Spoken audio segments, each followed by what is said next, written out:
Millions of people are infected with the virus across over 200 countries and territories around the world. And it was caused by a cover-up in one country. They threatened the doctors, tortured the doctors, made the doctors shut up. They tried to cover up the outbreak. They lied to the world. In the very end, we can't control anymore. They need blood to fuel the CCP tumor, and that blood is dollars. Wall Street is indeed helping the CCP and strengthening it.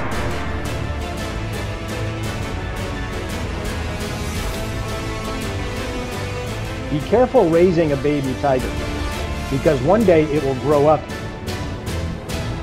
and eat you.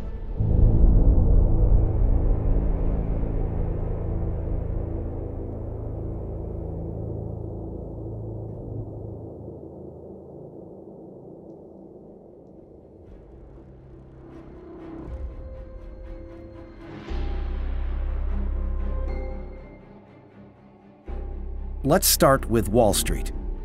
The CCP virus began to spread in New York in early March, yet Wall Street did not shut down.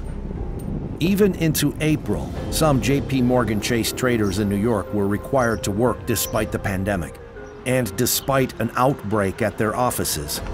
One manager-director on the 5th floor developed symptoms on March 9th and subsequently tested positive. In the following 3 weeks, about 20 employees were infected with the CCP virus, and 65 others were quarantined. J.P. Morgan Chase is an old friend of the CCP. In 1973, Chase Manhattan was the first American bank to act as an agent of the Bank of China in the United States. 6 years before the two countries established formal diplomatic relations. Led by J.P. Morgan Chase, Wall Street has channeled huge amounts of money to the CCP over the past 40 years. J.P. Morgan Chase launched the Sons and Daughters hiring program in 2006, hiring about 100 children of powerful Chinese officials to help the bank win billions in business contracts with China. The large Wall Street banks and other large American in-name-only companies were more interested in making as much money as they could by trading with a mortal enemy than in abiding by American laws and American standards and upholding American values. I'm sure if you dug around and looked around, you'd find that J.P. Morgan wasn't alone in that kind of practice. J.P. Morgan Chase later admitted the Sons and Daughters program violated the U.S. Foreign Corrupt Practices Act, FCPA, and it paid more than $200 million in settlements to avoid further investigation and prosecution. Through the exchange of benefits, the Western companies get special treatment from the parents of the second generation of Reds. In return, they are plainly using their power for money. Western values have had little influence on the CCP, while many Westerners have learned the values and bad behaviors of the CCP. Jamie Dimon, CEO of J.P. Morgan Chase, is the chairman of a powerful lobby, Business Roundtable. Dimon strongly opposed increasing tariffs on Chinese products in 2018 when the White House imposed measures amid the trade war. The measures were aimed at stopping the CCP's trade practices that undermine the global trade order. We should try to be friendly and understand their problems. Dimon is not alone. The elites on Wall Street have frequently lobbied for Beijing and Washington over the past few decades.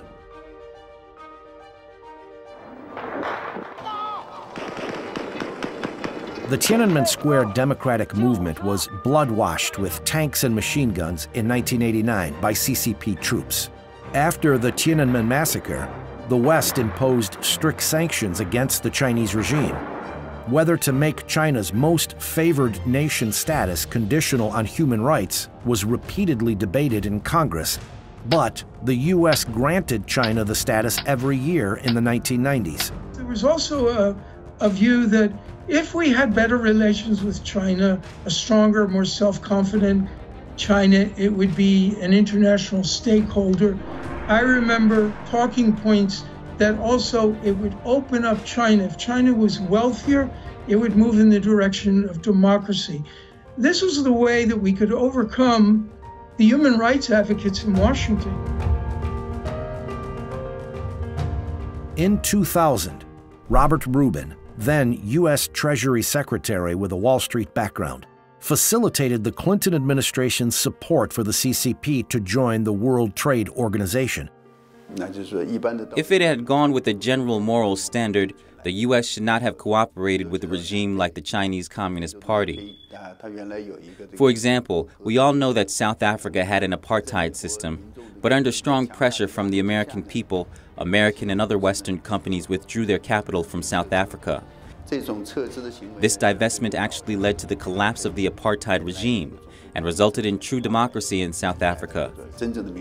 Now, American companies are obviously less concerned about human rights issues in China. That is, lower tariffs on a permanent basis rather than on an annual basis contingent on its making progress in human rights. This decision will go down as the most consequential and the most dangerous mistake in history. This resulted in a transfer of wealth from the United States and from Western industrial democracies to the communist tyranny. After Wall Street helped China enter the WTO, big corporations started shifting production lines to China to take advantage of cheap labor. Then they sold the goods back to the United States. This caused the U.S. trade deficit with China to rapidly increase from $83 billion in 2001 to nearly $420 billion in 2018. Meanwhile, the United States lost 3.7 million jobs. 75% of them were in manufacturing. And the rest of the West, moving manufacturing, banking. We moved manufacturing, showed them how to manufacture, gave them our best practices in the plants. We helped them with their laboratories.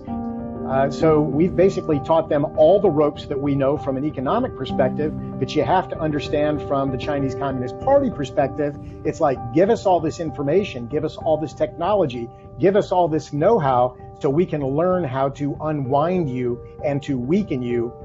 Every major American industrial corporation outsourced and moved its industrial production to China. Maybe not 100% of it, but a good piece of it. They saw replacing well-paid American labor with cheap Chinese labor boost their stock price. They were driven to do this by the Wall Street financiers. They squeezed American companies to move offshore as a way to boost share price, to boost profitability. And this was, on one hand, Wall Street's direct culpability in our dependence on China and the gutting of American manufacturing. The CCP's exports have increased by about 7 times, and its GDP has increased by more than 4 times since its entry into the WTO. The CCP has also obtained the financial power to expand its global political influence. As we know, many of these enterprises are actually foreign exchange earning-oriented enterprises that export to the United States and Europe, including the United Kingdom. The foreign exchange obtained by these exports is actually compulsorily purchased by Chinese state-owned banks. They give the Chinese companies the same amount of RMB, and they keep the foreign currency in the hands of the Chinese government. Then the CCP uses this foreign exchange reserve as a tool for international exchanges that threaten the United States, for example, to support Iran, North Korea, and Venezuela. Every time, in good faith, we extend them an opportunity to join our trading organizations and to take part in world commerce. They do just the opposite. They exploit the institutions that we put in place. They steal our technology. They extort our businesses who try to open up in work and have access to their markets. And at every turn, they're working against and undermining our way of government and our way of life. China has not developed along the planned trajectory. global freedom indexes once again ranked China as one of the lowest in the world in 2019.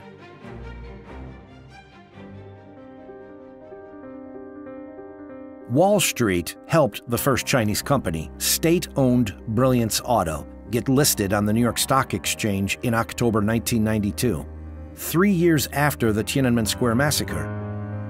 Soon, companies from mainland China came to America one after another. As of February 25, 2019, there were over 150 Chinese companies listed on U.S. exchanges with a total market capitalization of $1.2 trillion. The top 3 are Alibaba, followed by 2 energy companies directly owned by the communist regime, PetroChina and China Petroleum and Chemical. Remember, any Chinese company is controlled and completely controlled by the Chinese Communist Party. Companies are not owned by investors and run by board of directors in China. The CCP absolutely controls it, and the larger the company, the more CCP / executives are controlling that company. And as China grew more wealthy, and they started to develop their own indigenous companies and own indigenous industries, they turned to the Wall Street investment banks like Goldman Sachs and others to be listed on American stock exchanges. There was a problem there in that these Chinese companies don't play by the same rules that American companies play by. They don't open their books. China does not allow U.S. regulators to audit its companies' books. The Chinese government claims these are state secrets and thus cannot be shared with the outside world. This exposes American investors to unprecedented risks. In 2015, George Vlahos, an 84-year-old retired educator from Massachusetts, pleaded with Xi Jinping, who was about to visit the United States, and asked him to give a little hope to investors in America who have suffered losses.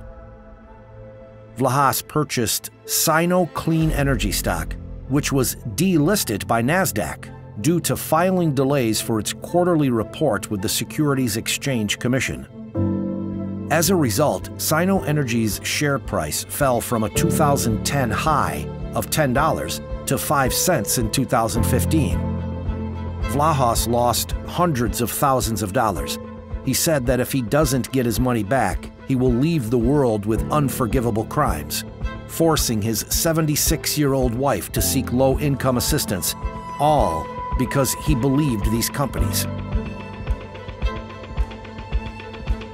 I was told literally by one particular member of Congress, he said, you know who was sitting in that seat yesterday, in your very seat, telling me why Chinese companies don't need to be adhering to the same standards as U.S. companies? I said, who? He said, the head of the Chinese Securities Regulatory Commission, the CSRC, the Chinese version of the SEC. He was lobbying U.S. Congress members, sitting in their offices, explaining to them that it's a national secret, that every person and every audit within any Chinese SOE is a state secret and therefore it can't be audited. When a Wall Street investment bank advises a Chinese company for its public offering, the bank earns a 3% to 7% underwriting fee on all funds raised. The bank is then responsible for conducting due diligent investigations into the financial records of these Chinese companies. However, disasters happen frequently. Luckin Coffee, China's largest coffee chain, admitted on April 2, 2020, that 40% of its 2019 sales were fabricated. Luckin had been listed on NASDAQ for less than a year. The next day, Luckin Coffee's share fell by 80%, and investors suffered heavy losses. Underwriters of Luckin include Morgan Stanley. From 2011 to 2012, over 50 Chinese companies listed in the United States were suspended or delisted due to financial fraud or non-compliance with trading rules. Actually, almost all Chinese companies have two accounting books. It is quite rampant to keep fake accounts in China today. It happens almost everywhere in China. It is so common that I think all Western companies operating in China know about it. And everyone's going to live by the same rule of law. If we did that, 95% of Chinese companies couldn't be listed here, maybe 99%. Wall Street companies, banks, Big Four, other management consulting companies were complicit in the run-up of the Chinese Communist Party. Wall Street has been pushing capital continuously into China's stock and bond markets, in addition to helping Chinese companies get listed on the U.S. stock exchanges. J.P. Morgan Chase also included CCP government bonds into the J.P. Morgan GBI-EM Global Diversified Index on February 28, 2020. According to Goldman Sachs calculations, the inclusion could funnel $3 billion in foreign capital into the Chinese bond market every month. A Bloomberg Barclays index started including domestic Chinese bonds, and some of MSCI's indexes increased the weighting of Chinese domestic stocks. These indexes are tracked by asset managers around the globe, who they seek to replicate the benchmark's holdings. This would draw hundreds of billions of dollars into Chinese financial markets. We also know that the Chinese Communist government has constantly exerted pressure on MSCI to increase the weight of Chinese enterprises. The Chinese Communist Party uses this to create the illusion that China's economy is thriving.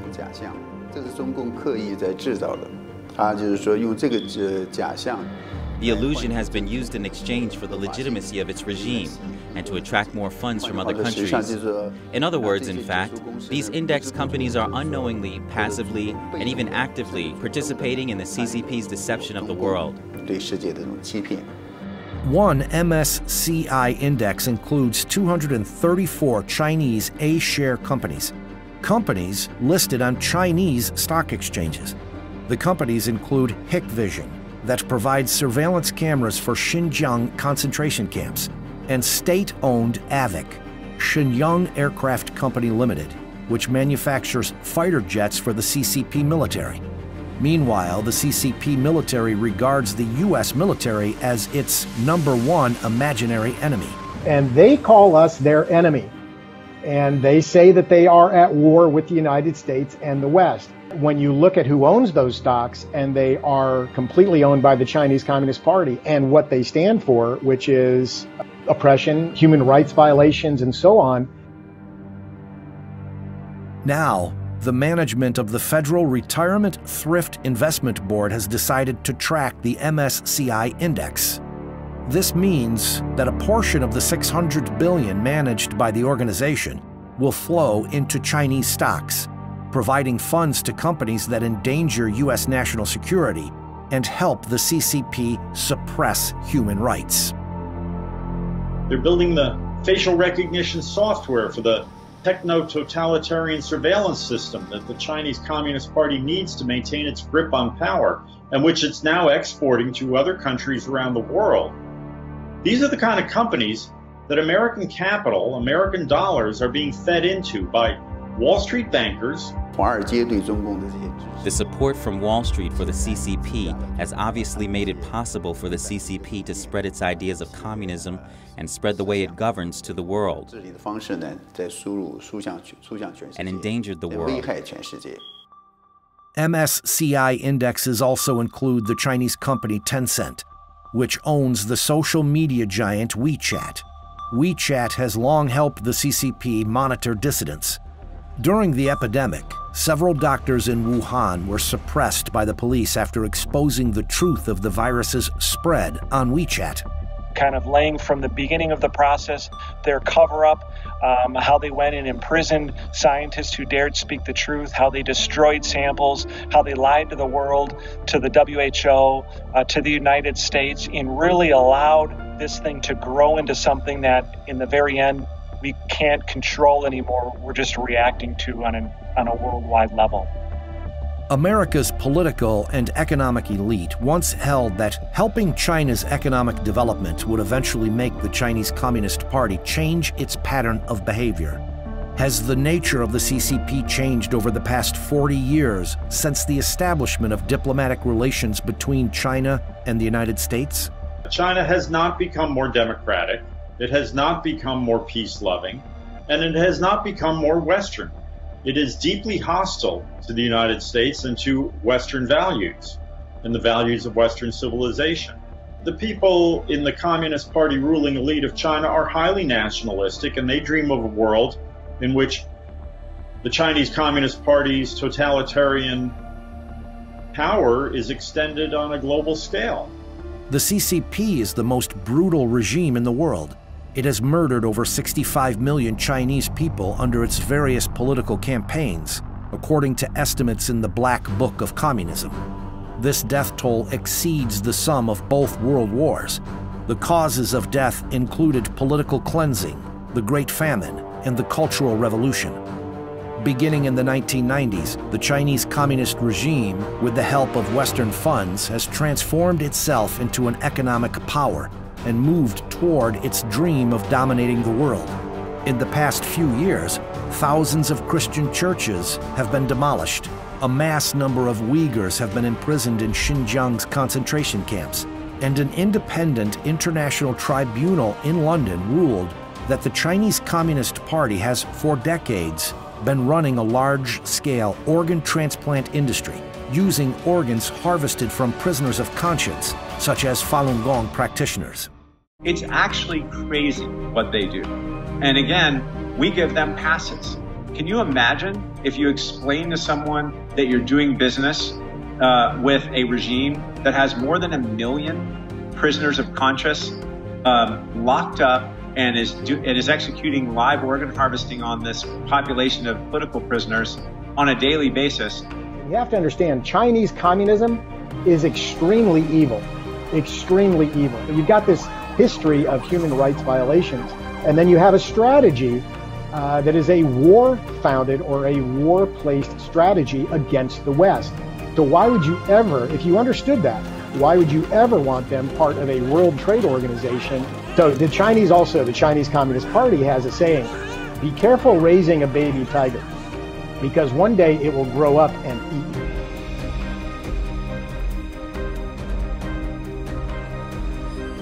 you. We have to realize that the Chinese Communist Party exists on a steady flow of US dollars.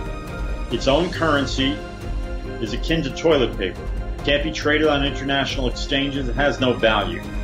They survive and thrive on a constant influx of American dollars. The CCP covered up the truth at the beginning of the epidemic. As a result, about 5 million people left Wuhan before the city was locked down on January 23rd. About 60,000 of that 5 million went to 382 cities around the world. At least 834 ended up testing positive for the virus, resulting in the global disaster. Coronavirus pandemic is already... Preliminary data shows that as of early May, more than 1 million people have tested positive in the United States, and more than 70,000 people have died. The deaths caused by the CCP virus is several times greater than the total deaths in Pearl Harbor and 9/11 combined. New York has become the hardest hit in the United States, with more than 300,000 confirmed cases and more than 20,000 deaths. The CCP virus has infected the entire world, and the root cause is the infectious nature of the Chinese Communist Party itself. To be free from the virus, you need to be clear that the party itself is poisonous and reject it. That the Chinese government is not trustworthy, they're not our friends, and one could deem them to be our mortal enemy. And at some point in time, I think Wall Street's view is going to have to change, and I think it's happening now. And it's really an awakening for everyone who's not familiar with the CCP in the past.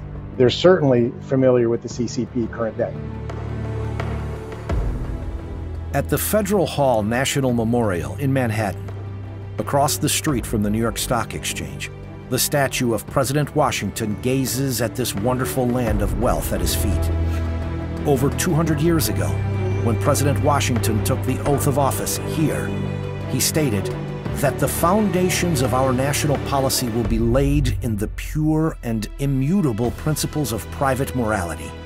He said piously, "Since there is no truth more thoroughly established than that there exists in the economy and course of nature an indissoluble union between virtue and happiness, between duty and advantage, between the genuine maxims of an honest and magnanimous policy and the solid rewards of public prosperity and felicity. Since we ought to be no less persuaded that the propitious smiles of heaven can never be expected on a nation that disregards the eternal rules of order and right, which heaven itself has ordained." For more than 200 years, the United States has been regarded as a beacon and hope by people around the world seeking freedom. Wall Street not only represents this short, narrow street, but is also synonymous with the U.S. capital market and world financial center. Wall Street has carried many American dreams since the Gilded Age. The limit of dreams is probably the starting point of greed. The pandemic has paused everything in this magnificent, charming, and glorious capital. At this challenging, special time, people need to ponder whether they want to dance with the devil or walk with gods.